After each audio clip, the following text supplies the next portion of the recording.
ಎಲ್ಲರಿಗೂ ನಮಸ್ಕಾರ ಸ್ನೇಹಿತರೆ, welcome to my channel quick cooking 9ಗೆ. ನಾನು ಪ್ರಿಯಾಂಕಾ. ಇವತ್ತು ನಾನು ನಿಮಗೆ ಡಿಫ್ರೆಂಟಾಗಿ ಎಗ್ ಬೌಲನ್ನು ಹೇಗೆ ಮಾಡೋದು ಅಂತ ತೋರಿಸ್ಕೊಡ್ತಾ ಇದ್ದೀನಿ. ಮನೆಯಲ್ಲಿ ಈ ಥರ ಎಗ್ ಬೌಲನ್ನು ಮಾಡ್ಕೊಂಡು ತಿಂದರೆ ಟೇಸ್ಟ್ ಇನ್ನೂ ಚೆನ್ನಾಗಿರುತ್ತೆ, ಮಕ್ಕಳಿಗೂ ಸಹ ತುಂಬ ಇಷ್ಟ ಆಗುತ್ತೆ. ಹಾಗಾದರೆ ಬನ್ನಿ ತಡ ಮಾಡದೆ ಎಗ್ ಬೌಲನ್ನು ಹೇಗೆ ಮಾಡೋದು ಅಂತ ನೋಡ್ಕೊಂಬರೋಣ. ಮೊದಲಿಗೆ ನಾನಿಲ್ಲಿ 2 ಮೊಟ್ಟೆಯನ್ನು ಬೇಯಿಸಿ ಸಿಪ್ಪೆಯನ್ನು ತೆಗೆದು ಇಟ್ಕೊಂಡಿದ್ದೀನಿ. ಇದನ್ನು ನಾನೀಗ ತುರೆಮಣೆಯಲ್ಲಿ ಚೆನ್ನಾಗಿ ತುರ್ಕೊಳ್ತಾ ಇದ್ದೀನಿ. ಈ ಥರ ತುರ್ಕೊಂಡು ಇವಾಗ ತುರ್ಕೊಂಡಿರ್ತಕ್ಕಂಥ ಮೊಟ್ಟೆಗೆ ನಾನೀಗ 2 ಬ್ರೆಡ್ಡನ್ನು ಹಾಕ್ತಾ ಇದ್ದೀನಿ. ಬ್ರೆಡ್ಡನ್ನು ಹಾಕಿದ ನಂತರ 1 ಕಪ್ ಆಗುವಷ್ಟು ಹಾಲನ್ನು ಹಾಕ್ಕೊಳ್ತಾ ಇದ್ದೀನಿ. ನೀವು ಬಿಸಿ ಹಾಲನ್ನಾದರೂ ತೊಗೋಬೋದು, ಹಸಿ ಹಾಲನ್ನಾದರೂ ತೊಗೋಬೋದು. ನಂತರ ಇದಕ್ಕೇ 2 ಹಸಿಮೆಣಸಿನ್ಕಾಯಿನ ಸಣ್ಣದಾಗಿ ಕಟ್ ಮಾಡಿಕೊಂಡು ಹಾಕ್ಕೊಳ್ತಾ ಇದ್ದೀನಿ. ನಂತರ 1 ಈರುಳ್ಳಿನ ಸಣ್ಣದಾಗಿ ಕಟ್ ಮಾಡಿಕೊಂಡು ಹಾಕ್ಕೊಳ್ತಾ ಇದ್ದೀನಿ. ಅದೇ ತರಹನೇ 1 ಕ್ಯಾರೆಟನ್ನು ಸಹ ಸಣ್ಣದಾಗಿ ಕಟ್ ಮಾಡಿಕೊಂಡು ಹಾಕ್ಕೊಳ್ತಾ ಇದ್ದೀನಿ. ಕೊತ್ತಂಬರಿ ಸೊಪ್ಪನ್ನು ಹಾಕ್ಕೊಳ್ತಾ ಇದ್ದೀನಿ. ನಂತರ 1 ಅರ್ಧ ಟೀ ಸ್ಪೂನಷ್ಟು ಚಿಲ್ಲಿ ಫ್ಲೇಕ್ಸನ್ನು ಹಾಕ್ಕೊಳ್ತಾ ಇದ್ದೀನಿ. ಇದಕ್ಕೇ 1 ಅರ್ಧ ಟೀ ಸ್ಪೂನಷ್ಟು ಜೀರಿಗೆಯನ್ನು ಸೇರಿಸ್ಕೊಳ್ಳಿ. ನಂತರ ಅರ್ಧ ಟೀ ಸ್ಪೂನಷ್ಟು ಧನಿಯಾ ಪುಡಿಯನ್ನು ಹಾಕ್ಕೊಳ್ಳಿ. ಇದಕ್ಕೇ ಅರ್ಧ ಟೀ ಸ್ಪೂನಷ್ಟು ಚಾಟ್ ಮಸಾಲಾನ ಹಾಕ್ಕೊಳ್ತಾ ಇದ್ದೀನಿ. ನಂತರ ಅರ್ಧ ಟೀ ಸ್ಪೂನಷ್ಟು ಗರಂ ಮಸಾಲಾನ ಹಾಕ್ಕೊಳ್ಳಿ. ಮತ್ತು ರುಚಿಗೆ ತಕ್ಕಷ್ಟು ಉಪ್ಪನ್ನು ಸೇರಿಸ್ಕೊಳ್ತಾ ಇದ್ದೀನಿ. ಕೊನೆಯಲ್ಲಿ 2 ಟೀ ಸ್ಪೂನಷ್ಟು ಕಾರ್ನ್ಫ್ಲೋರನ್ನು ಹಾಕ್ಕೊಳ್ತಾ ಇದ್ದೀನಿ. ಇದೆಲ್ಲ ಹಾಕಿದ ನಂತರ ಕೈಯಿಂದನೇ ಚೆನ್ನಾಗಿ ಮಿಕ್ಸ್ ಮಾಡ್ಕೋಬೇಕು.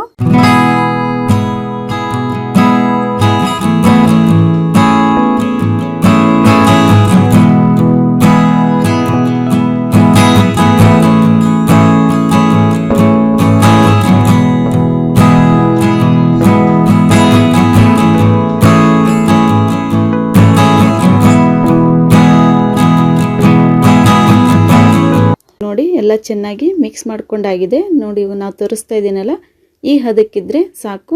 ಸ್ವಲ್ಪನೇ ಮೊಟ್ಟೆ ಮಿಶ್ರಣವನ್ನು ತಗೊಂಡು ಅಂಗೈಯಲ್ಲಿ ಹೀಗೆ ಈ ಥರ ಅಗಲವಾಗಿ ತಟ್ಕೋಬೇಕು. ತಟ್ಕೊಂಡ ನಂತರ ಮಧ್ಯೆ ನಾವು ಚೀಸನ್ನು ಸಣ್ಣದಾಗಿ ಕಟ್ ಮಾಡ್ಕೊಂಡು ಇಟ್ಕೊಂಡಿದ್ವಿ, ಅದನ್ನು ಸಹ 1 ಪೀಸನ್ನು ಇಡ್ತಾ ಇದ್ದೀನಿ. ಚೀಸನ್ನು ಇಟ್ಟು ಈ ಥರ ಉಂಡೆ ಆಕಾರಕ್ಕೆ ಅದನ್ನು ಕಟ್ಟಬೇಕು.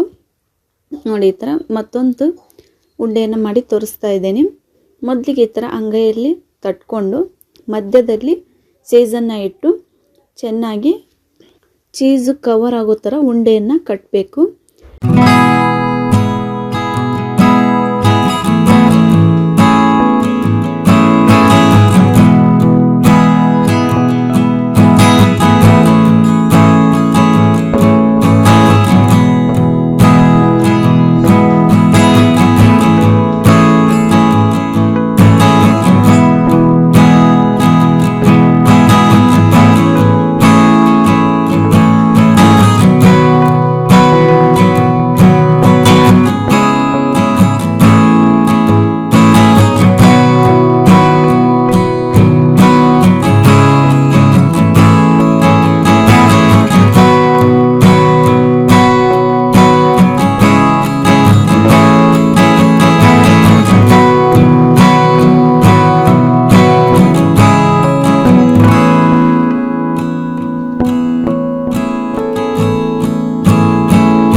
ಈ ತರಹನೇ ಎಲ್ಲ ಉಂಡೆಯನ್ನು ನಾನು ಕಟ್ಕೊಂಡೀಗ ಪ್ಲೇಟಲ್ಲಿ ಇಟ್ಕೊಂಡಿದ್ದೀನಿ. ಉಂಡೆಗಳನ್ನೆಲ್ಲ ಕಟ್ಕೊಂಡ ನಂತರ ಬೌಲ್ಗಳನ್ನು ಬ್ರೆಡ್ ಕ್ರಮ್ಸಲ್ಲಿ ಅದ್ಬೇಕಾಗಿರೋದ್ರಿಂದ ನಾನಿಲ್ಲಿ 4 ಬ್ರೆಡ್ಡನ್ನು ಮಿಕ್ಸಿ ಹಾಕ್ಕೊಂಡು ಪುಡಿ ಮಾಡಿಕೊಂಡು ಅದನ್ನು ಫ್ರೈ ಮಾಡಿಕೊಂಡು ಇಟ್ಕೊಂಡಿದ್ದೀನಿ. ನಂತರ ಉಂಡೆಗಳನ್ನು ಅದ್ಲಿಕ್ಕೆ ನಾನಿಲ್ಲಿ 1 ಬೌಲಿಗೆ 2 ಸ್ಪೂನಷ್ಟು ಮೈದಾ ಹಿಟ್ಟನ್ನು ಹಾಕ್ಕೊಂಡಿದ್ದೀನಿ. ಅದಕ್ಕೇ 1 ಸ್ಪೂನಷ್ಟು ಚಿಲ್ಲಿ ಫ್ಲೇಕ್ಸನ್ನು ಹಾಕ್ಕೊಂಡು ಸ್ವಲ್ಪನೇ ಉಪ್ಪನ್ನು ಹಾಕಿ ನೀರನ್ನು ಹಾಕಿ ಚೆನ್ನಾಗಿ ಮಿಕ್ಸ್ ಮಾಡಿಕೊಂಡು ನೋಡಿ ಈ ಹದಕ್ಕೆ ಕಲಿಸ್ಕೊಂಡು ಇಟ್ಕೊಂಡಿದ್ದೀನಿ. ನಾವೀಗ ಎಗ್ ಬೌಲನ್ನು ಎಣ್ಣೆಯಲ್ಲಿ ಕರಿಲಿಕ್ಕಿಂತ ಮುಂಚೆ ನಾವೀಗ ಮೈದಾ ಹಿಟ್ಟಿನ ಮಿಶ್ರಣದಲ್ಲಿ 1 ಎಗ್ ಬೌಲನ್ನು ಹಾಕಿ ಚೆನ್ನಾಗಿ ಅದನ್ನು ಮೈದಾ ಹಿಟ್ಟು ಎಲ್ಲ ಚೆನ್ನಾಗಿ ಅಂಟ್ಕೋಬೇಕು ಬೌಲಿಗೆ. ಆ ಥರ ಎಲ್ಲ ಕಡೆಗೂ ಹಚ್ಚಿ ನಂತರ ಎಗ್ ಬೌಲ್ಗಳನ್ನು ಬ್ರೆಡ್ ಕ್ರಮ್ಸಲ್ಲಿ ಹಾಕಿ ಎಲ್ಲ ಕಡೆಗೂ ಚೆನ್ನಾಗಿ ಬ್ರೆಡ್ ಕ್ರಮ್ಸ್ ಅಂಟ್ಕೋಬೇಕು. ಆ ಥರ ಚೆನ್ನಾಗಿ ಅಂಟಿಸ್ಬೇಕು. ನೋಡಿ ಇವಾಗ ಮತ್ತೊಂದು ಎಗ್ ಬೌಲನ್ನು ಮಾಡಿ ತೋರಿಸ್ತಾ ಇದ್ದೀನಿ. ಮೈದಾ ಹಿಟ್ಟಿನ ಮಿಶ್ರಣದಲ್ಲಿ ಹಾಕಿ ನಂತರ ಬ್ರೆಡ್ ಕ್ರಮ್ಸಲ್ಲಿ ಹಾಕಿ ಎಲ್ಲ ಕಡೆಗೂ ಚೆನ್ನಾಗಿ ಬ್ರೆಡ್ ಕ್ರಮ್ಸ್ ಅಂಟ್ಕೋಬೇಕು. ಆ ಥರ ಅಂಟಿಸಿ ನಾನೀಗ ಇವನ್ನೆಲ್ಲ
ಒಂದು ಪ್ಲೇಟಿಗೆ ಹಾಕ್ಕೊಂಡು ಇಟ್ಕೊಂಡಿದ್ದೀನಿ.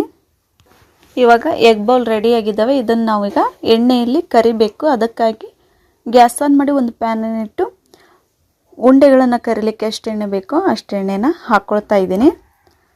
ಎಣ್ಣೆ ಚೆನ್ನಾಗಿ ಬಿಸಿಯಾದ ನಂತರ ಒಂದೊಂದಾಗಿ ಎಗ್ ಬೌಲನ್ನು ಎಣ್ಣೆಯಲ್ಲಿ ಬಿಡ್ತಾ ಬರಬೇಕು. ಈಗ ಎಲ್ಲ ಎಗ್ ಬೌಲ್ಗಳನ್ನು ಎಣ್ಣೆಯಲ್ಲಿ ಹಾಕಿದ್ದೀನಿ.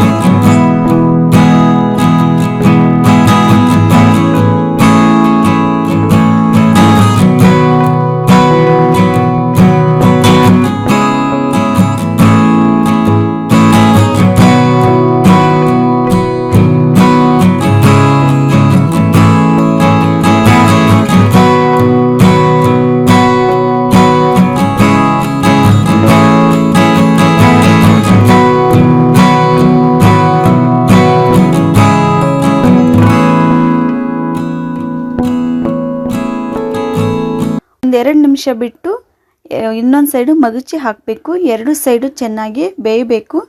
ಅದಕ್ಕಾಗಿ ಒಂದು 5 ರಿಂದ 6 ನಿಮಿಷ ಬೇಯಿಸಿದರೆ ಸಾಕು.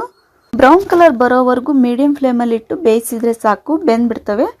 ಹಾಗಾಗಿ ನೋಡಿ ಇವಾಗ ಎಗ್ ಬೌಲು ಬ್ರೌನ್ ಕಲರ್ ಬಂದಿದ್ದಾವೆ. ಎಗ್ ಬೌಲು ಬೆಂದಿದ್ದಾವೆ ಅಂತ ಅರ್ಥ. ಇದನ್ನು ನಾನೀಗ ಒಂದು ಪ್ಲೇಟಿಗೆ ತೆಗೆದು ಇಟ್ಕೊಳ್ತಾ ಇದ್ದೀನಿ.